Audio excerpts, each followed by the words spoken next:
ఉప్పల్లోని శ్రీ సిద్ధి Vinayaka property developers chairman Kasarla Mahender Reddy పిలుపు మేరకు మాజీ మంత్రి సిద్దిపేట ఎమ్మెల్యే తన్నీరు హరీష్ రావు, ఉప్పల్ ఎమ్మెల్యే బండారి లక్ష్మారెడ్డి ముఖ్య అతిథులుగా హాజరై డైరీ క్యాలెండర్లను ఆవిష్కరించారు. చుట్టూ రైతులు తిరుగుతున్న ద బైనామా సమస్య మాత్రం పరిష్కారం కావడం లేదని బీజేపీ మండిపడింది.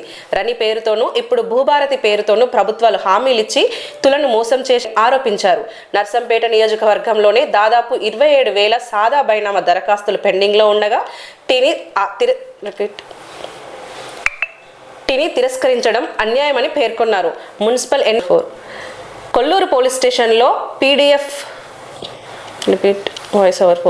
కొల్లూరు పోలీస్ స్టేషన్లో పీడీఎస్ బియ్యం తరలింపులో లారీ యజమానిపై 508/2025 ఇది 2025 ఇట్లా ఇంగ్లీష్లో చెప్పాలి, తెలుగులో చెప్పాలా?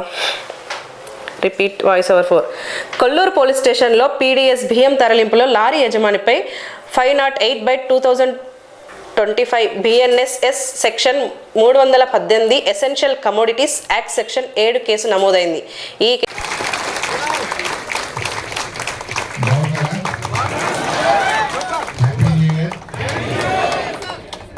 చైర్మన్ గారు, గౌరవనీయులు మిత్రులు మహేందర్ రెడ్డి గారు, మా సహచర శాసనసభ్యులు పేదల పెన్నిది మోస్ట్ సింప్లిసిటీకి మారుతారు.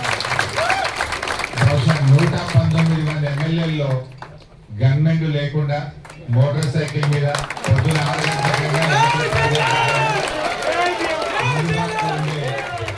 Most simplest MLA in the state of Telangana Bandaru Laxma Reddy గారు,